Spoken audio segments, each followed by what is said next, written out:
my own giant robot. I am now the luckiest kid in America. This is unbelievable.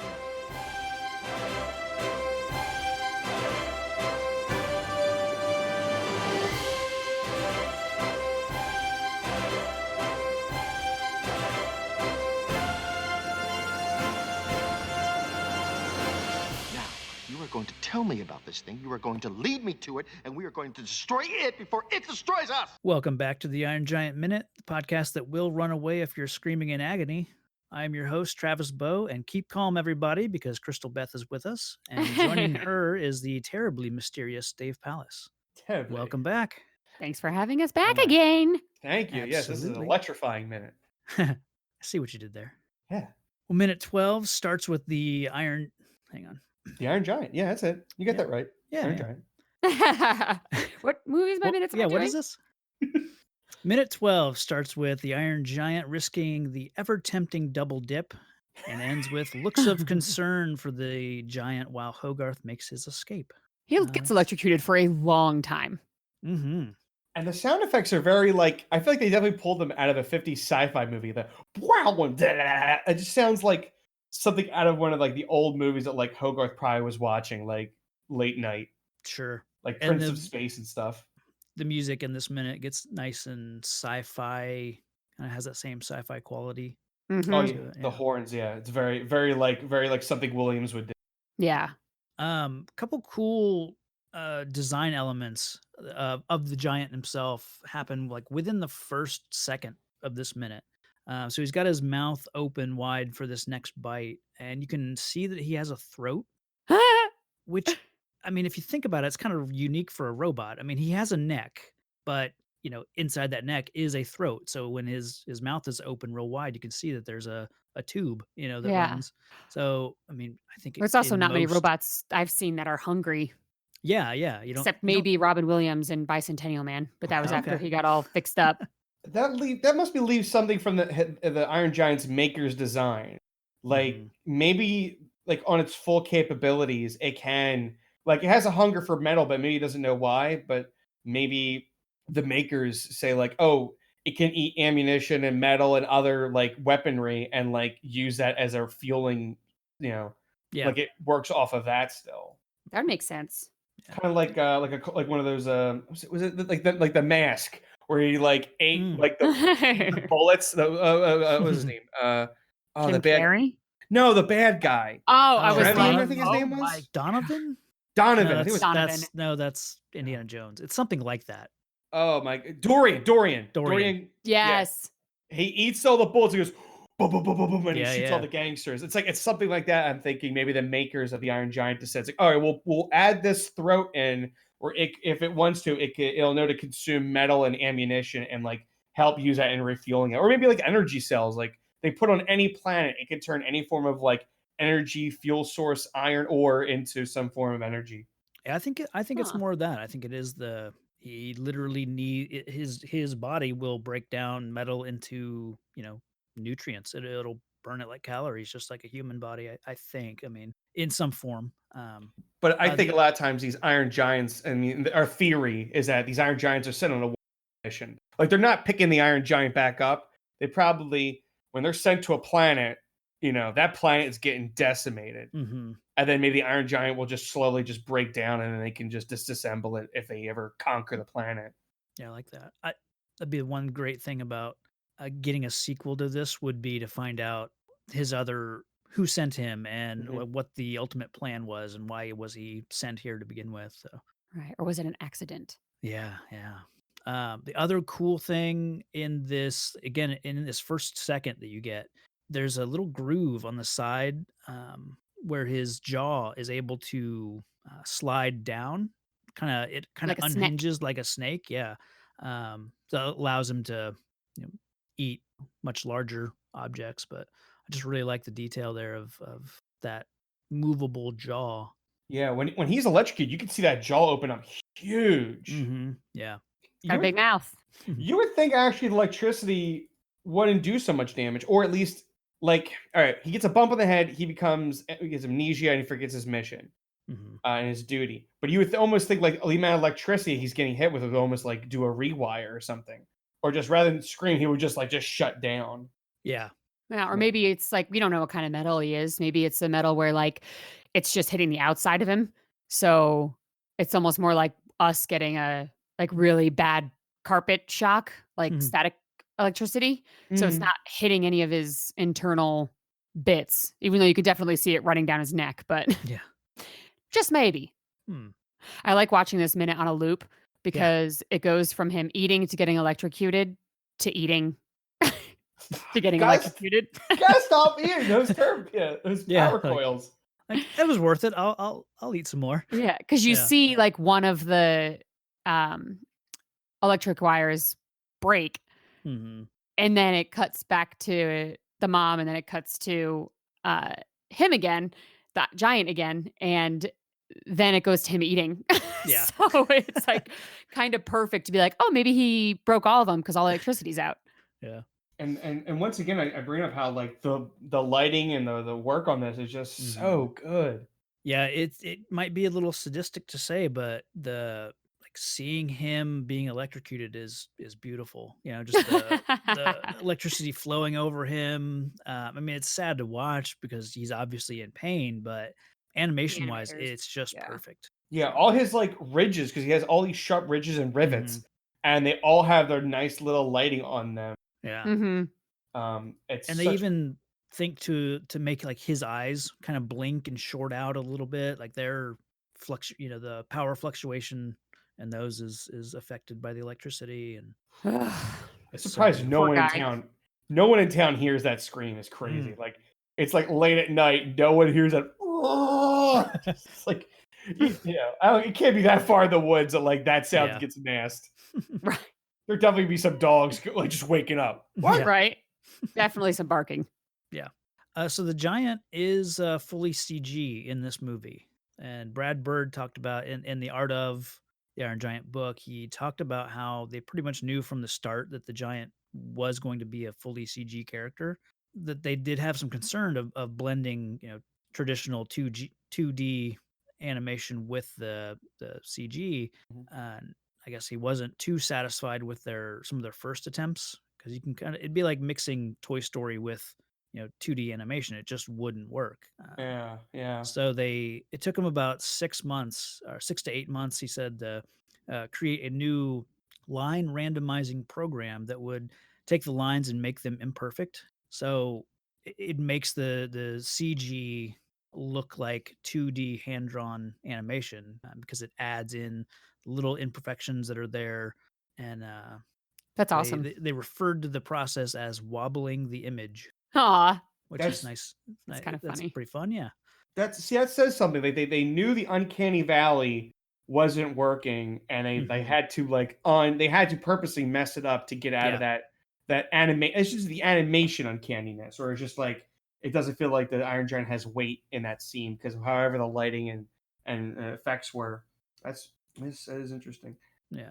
So, what if you remember from this film about like their house looks like it's really far away, like the fact that she's driving this truck. So was like there's a family farm beforehand, before the war? Yeah, maybe it's the dad's family. Because she's driving a pickup truck, which you're like, why would a woman drive a pickup truck? Like clearly she inherited from her husband. Okay, husband's got a pickup truck. Could be many reasons, but it's like he's clearly he wasn't a businessman beforehand. He didn't have like a Studebaker. He had or a sedan. He has this pickup truck. So, and the fact is there's no houses. It feels like she's just driven a while out here. And the fact that like Hogarth checks out the woods. Right. And they must be, somewhat removed from town, because we know he has left this house and gone through the woods near his house and came to this power station. So, and obviously once the power goes out, we see the town, the lights in the town blink off, and it's maybe a few miles away. So in relation, the house is much closer to the power station, which we know is a little bit remote. So, and we'll see later in the movie that there's a big barn kind of near the house. So there may have been some farming in the 20s and 30s. Maybe this may have been a farm. Yeah, I'm definitely thinking this is a small town that got a lot of change after the war. Like a lot of like the Corps of Engineers kind of thing, where they came in like, all right, we're going to put the substation in the woods outside. This will reroute for more possible housing and And the fact that they have a dock, probably they're a dock town, probably increase more shipping lines and stuff. What kind of farming happens in Maine? It's not cattle country, is it? Yeah. Okay. A lot of different farming happens up there. Okay. So there's cattle plots are obviously a lot smaller because there's hills and mountains and stuff, but they have sheep, a lot of goats in Maine. Okay. They do corn Mm. and like vegetables, things like that. There's a lot of farmland in Maine. You wouldn't guess it. Okay. New England has a lot. Like Rhode Island is super farm heavy too, which people don't expect. No. But we grow a lot of turf in Rhode Okay. Island. So Yes. I'm just used to, I'm in Indiana and we have huge cornfields, Yes. corn or soybeans or, sometimes like pig farms and stuff like that, but just generally just huge fields of corn. So yeah, I think the farming plots are a little bit smaller and there are hills. I mean, the Northeast, the mountains are very rolling. It's not like okay. they're old. They're very old mountains, so they're very smoothed out. And Maine has some good ones, but then there's some flat parts as well, especially if you get closer to the water. So what I'm looking at, this is off of Maine's. Oh, and they have great blueberries, by the way. Okay. They farm a lot of blueberries. Yep. She's right. So going off of their labor site, off of Maine's actual government site, they have obviously tree planting and harvesting, blueberries, potatoes, apples. They do have some space for cranberry bogs, and then it says that obviously they get into a lot of greenhousing for broccoli, beans, and peas. So you got your bogs for your berries like Jersey has, and then they do potatoes and corn, hay, oats. So they and they do Mixture of everything. they do have some cattle up there. So it's a worthy. I was worried it's like if it's too far north for cold, but no, they seem to be able to manage. Yeah, especially when you're by the ocean, it doesn't get as cold. It gets cold, don't get me wrong. Yeah. But the parts of Maine that are a little more coastal, like Rhode Island didn't get any snow on the coast this year. Yeah, we didn't get so weird. Yeah, no, Jersey, we didn't get anything. It's a shame. That Annie, she is ready with the flashlight as soon as the power goes out. Not the first time it's happened. No, I don't think I've ever been that ready in a blackout. Well, I guess now with I'd have to phones, go to my junk drawer. Oh yeah, that's true. So this is another reason I think the power station is new, a post-war thing, is because she's so used to the flashlight. Because I think didn't the war they always talked about like conservation of power and stuff, and like they would have probably she was probably used to like power curfew during the war. So her husband's away, and then she and Hogarth probably had to live off of after 10 p.m. probably the power gets conserved to defense mechanisms and stuff.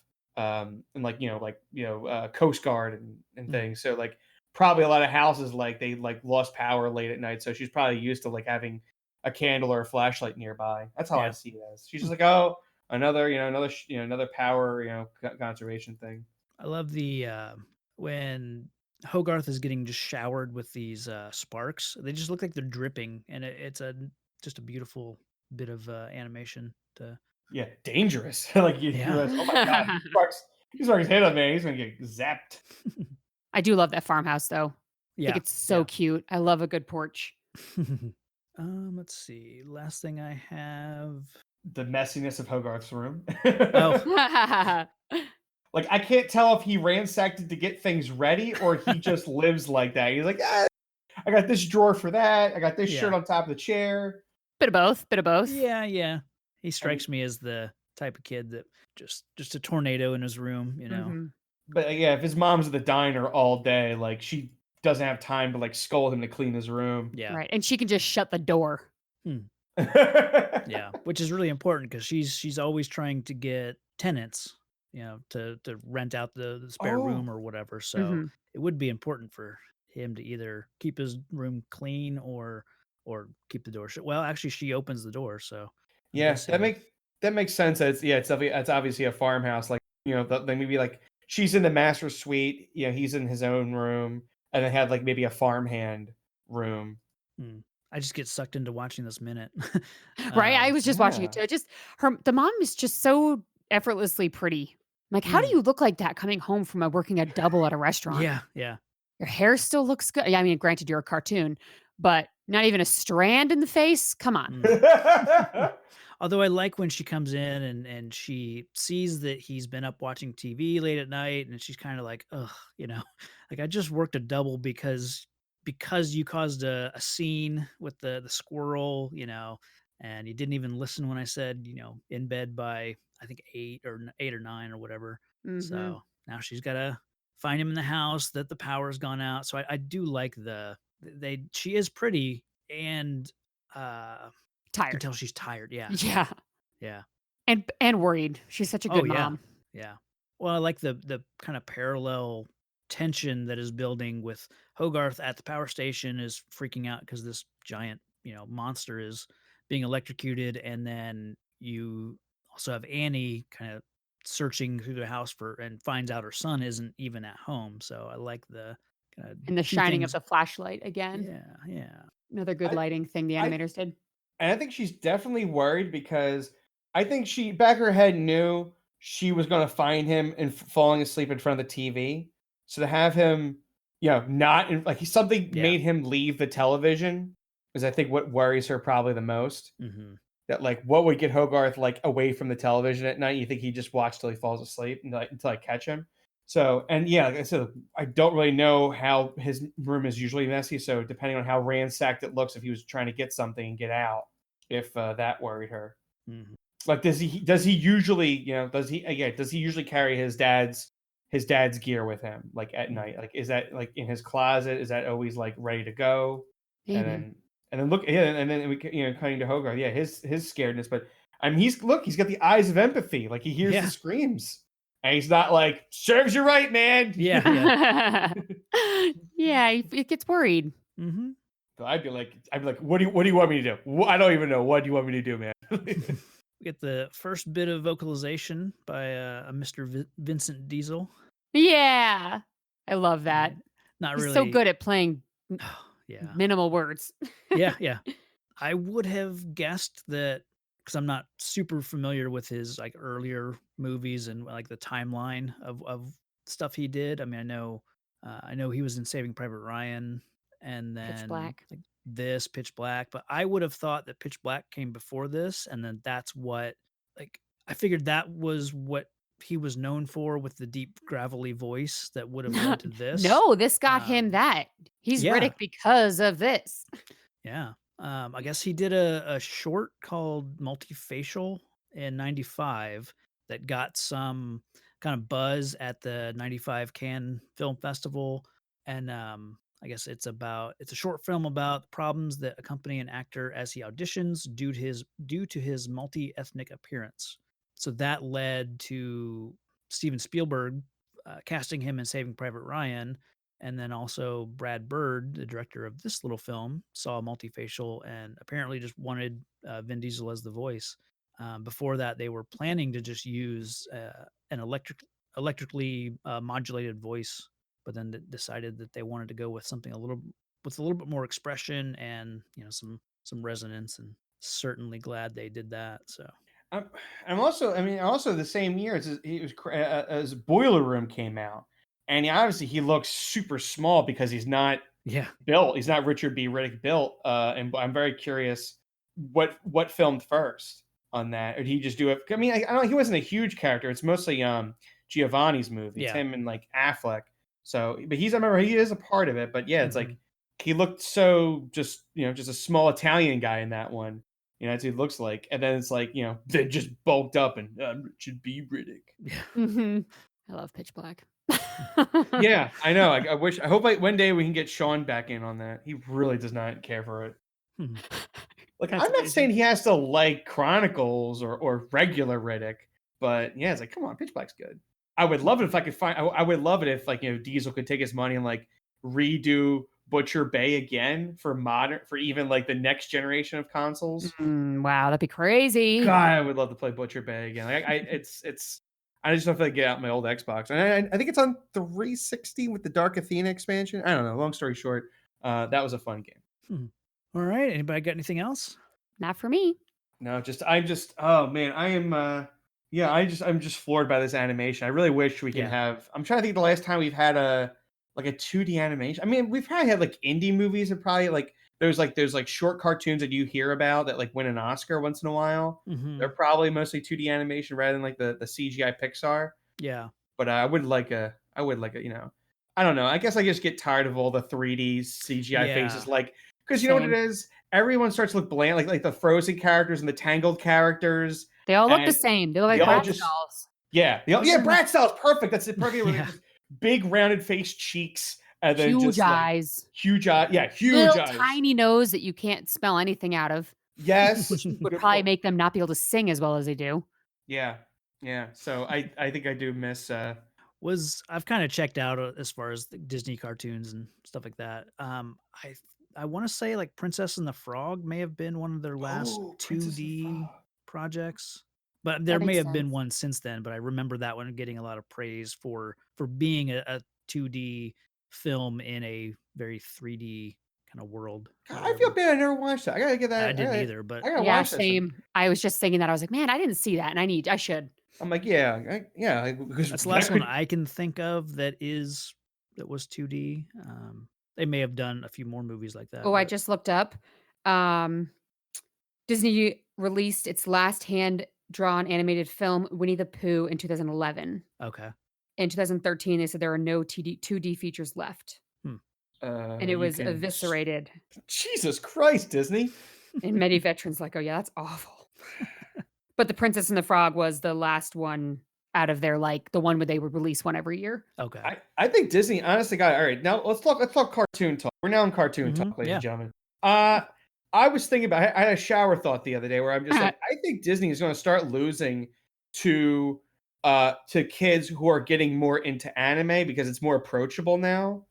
Like I think it's less just like I think there's going to be like we said, especially with Crunchyroll, like just the fact that you have a streaming service of it. And I think that there's a lot of them, a lot of different animes. Have you watched Kipo? No, I don't know Jack. I'm not saying I know a damn thing. Like, so Kipo is a super approachable cartoon that is animated like anime, but a softer anime. It is so gosh darn freaking good. Okay. Kipo. I think it's on Prime, but Kipo. You have to watch it. Okay. Oh, it's so good. But like this is what I'm getting at. You have approachable anime, and then I think kids are gonna start watching that. They're gonna start getting to animes that deal with kind of more teenager problems and stuff, and it's not just princesses and castles. That's what Kipo's about. Okay.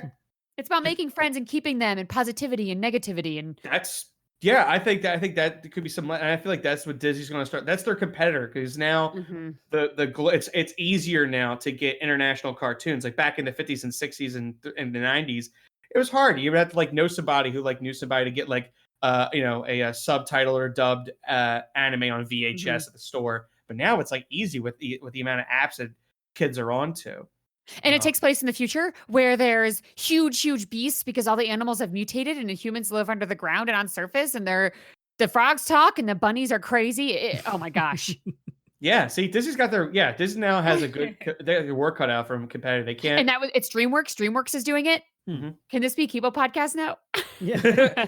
I just think, I think at some point, a lot of young girls are going to start looking at these anime the way you are looking at this Kipo. They're going to start looking at certain animes, and I think they're going to just be like, "Nah, I don't even need the Disney Plus. Like, I got the Crunchyroll and or whatever, and I'm watching the stuff on that where it's got way more. It's not like it doesn't have like a panel of Disney lawyers being like, oh, is this approved? Is that approved? Oh, this might be too edgy for the teenage demographic of America. I think that's what it is. They're gonna, I don't know. It's just something to think about, especially now with this pandemic where people are going to be streaming things that are probably outside their comfort zone because they're just so bored of their comfort zone. Because they're like, I love my comfort zone on the couch, but come day 10, they're gonna be like, I'm looking out for something. So that's just something to look back and appreciate these 2D animation cartoons. Yeah. The one, I guess the one last thing I wanted to say is how much I love, which second is it? It's like right after the giant eats that first bit of support beam metal, he does this little lip smacking kind of motion, like That was a tasty bite. Yes. I just love it. So it's just something, the animators just threw in there so that's my Yeah, especially when you're zen. hungry, you're like, Mhm. more food, please. Yeah. Yeah, it's probably the first like legit thing. It's probably eaten outside of rocks. So Yeah. yeah, you're right. Yeah. It's probably super like that for some reason the programmers had a subconscious desire to make the monster know it need to eat like that. Yeah. Well, cool. So you guys want to plug anything? Let the listeners know where they can hear you guys. Sure. The Fifth Element is a podcast just like this about the Fifth Element on iTunes. Like I said, The Crystal Beth on Instagram and Twitter. And Keep Calm and Game On is a gaming podcast that is also on iTunes. And then Rebels, which is a podcast about every episode of Star Wars Rebels. We're doing a Star Wars D&D campaign. So I've guested on their podcast, and now we're doing a Star Wars D&D, and it is fun. Is that like the Empire or like Edge of Empire Rebellion thing? Is that those books? Like the Fantasy Flight books? No, it's actually homegrown. Oh. Our DM is writing it. Very nice, very nice. Mhm. Dave, how about you? I'm over at 5 Minutes of Mystery. Now, I never saw Ready Player One. Mm. Ooh, Isn't the Iron book's Giant? better. I hear that. I do hear that. So, but one of the criticisms I heard about the movie, and I got to pass it to you, Travis, because this is getting into your territory, was that Iron Giant got featured at the end in a battle scene. Yes. And I think the bad guy might have chosen the Iron Giant. No, I think it was one of the heroes. One of the heroes did it? I saw it in theater. I did not like the movie. I've never read Ready Player One, the book, so I don't have any real history or knowledge of the because source material, but it was cool seeing the Iron Giant like walking around. I mean, looking exactly like this, basically. Yeah, but did he pull out the weapons? I think he must have. Because I think that was the one interesting criticism I heard, where they were just like, if they were playing it accurately, or at least some character should have made point of it, was that like if you're playing it accurately, like you don't want the Iron Giant should represent peace, not the weapon it was built for. So I think I'll have to think about doing some sort of, I don't know, weekend thing, or maybe like in the ramp up to maybe before the actual show starts releasing. Maybe I'll look at like just those minutes, just a clip of Ready Player One, just to like, are they accurate to the Iron Giant that we know and love, or is it just some writer and producer were like, wouldn't it be cool if we did it? Yeah, and I think it's probably more of that, but they just threw everything in the sink at that movie without knowing like the actual lore importance of each of those objects. So, yeah, all right. That's just the last thought I had. Anyway, 5 Minutes of Mystery. Let's talk some superheroes and Smash Mouth. Very cool. Listeners can head over to the Iron Giant Minute Listeners Scrapyard to let us know what you think of Mystery Men and Iron Giant and video game podcasts and all that fun stuff. And have you ever gotten caught in the double dip? Guys, look, Travis is totally fisting the hot dip. It's worth the electric shock. All right. Well, I have been your host, Travis Bow, and you can find me on Twitter at @TravisBow. But until then, see you later.